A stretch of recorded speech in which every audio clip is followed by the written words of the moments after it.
gudoomiyaha guud ee beelaha dir Suldaan Cabdiraxmaan Jaamac Dhawal oo TV-ga saab kula hadlay magaalada Hargeysa ayaa ka hadlay dagaal beeleed ka dhacay deegaano ka tirsan gobolkaasi Hiiraan gaar ahaan deegaanka Deefe iyo Kabxanle isagoona fariin gaar ah u diray ugaaska beelaha gobolkaasi Hiiraan ugaas Yuusuf ugaas Xasan ugaas Khaliif aan uu soo jeediyay inuu arrintaasi si degdeg ah u galo isagoona dhanka kale gudoomiyaha guud ee beelaha dir tilmaamay in dhankooda ay diyaar ka yihiin sidii arrintaasi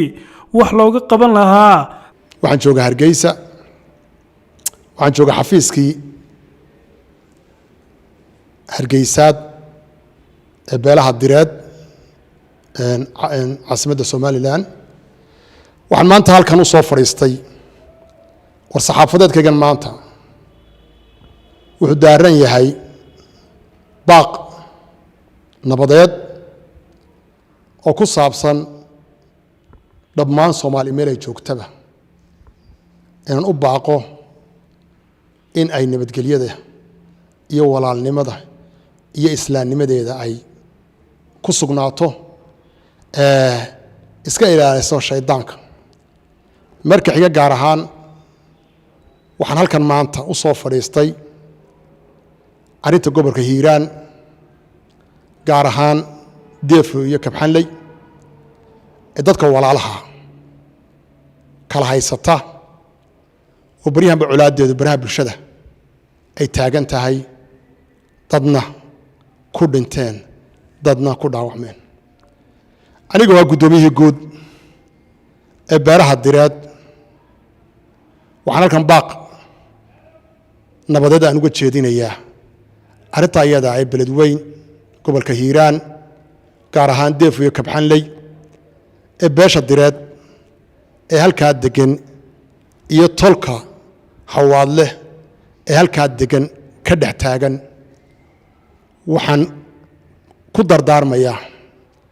waxaan soo jeedinayaa anigoo ku hadlaya afka dadkaan soo sheegay arrintaa iyada xabadda iyo dagaalka in la joojiyo in golo nabadeed lagu soo noqdo in wada hadal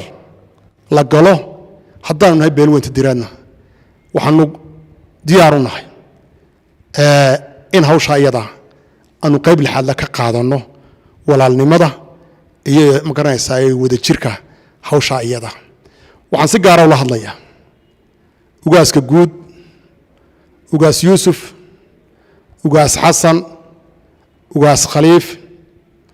oo maanta ugaaska guud ee beelaha Hiiraana ummadda Soomaalida Hiiraana gaar ahaanna ugaaska guud ee beelaha Hawaadla waxaan leeyahay ugaas maanta adiga halka jooga aday xaajadaas ku ag taala aday ku muuqata dhimashada dhacda iyo ta soo socotaaba ugaas telefoonkaaga labada telefoon baan helay waan midaan soo garaacay ilaahay ima suurta galin inaynu wada hadalno muddo 4 maalmoodaba waan ku dhex jiray telefoonka ima suurta galin ugaas arinta iyada cid ag taala waa adiga cid ay u muuqata waa adiga annagu wax kasta oo la nooga baahno hadday gardarre leeyihiin iyo hadday gar leeyihiin ba wax kasta oo la nooga baahdo ugaas beesha ama deegaanka aan soo sheegay Deefe iyo Kabxanle reerka degan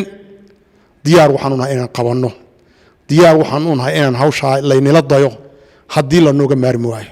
laakiin ugaas waxaan leeyahay maanta aday ku ag taala wixii dhacayaan wax lagu darin hal la joojiyo arrinta iyada ana dhammaan dhaqanka iyo xukuumadda halka ka jirta ay ag taala gaar ahaan ugaas aday ku garab taala adaan ka sugaynaa waxaan rajaynayaa insha Allah inaan telefoonkana aynu ku wada xiriirno waxaan nahay duqaydii guud ee direed baan nahay chairmankii baan nahay arrinta iyada iskama soo fariisan waxaan u soo fariistay inaan qaban karno waxaan u soo fariistay inaan wixii qalado inaan haday qaldan yihiin inaan qaban karno haday laga gardan yihiin arki karno baan u soo fariisanay waxa weeye wadad walaalaa weeyi wadad wada dhashay weeyi wadad ciddad walba iska xiga weeyi waxaan ku soo gunaanaday hadalka yaanan xumeyn oo dhex soconina ugaas arrintaasi ugaas Yuusufow aday ku ag taala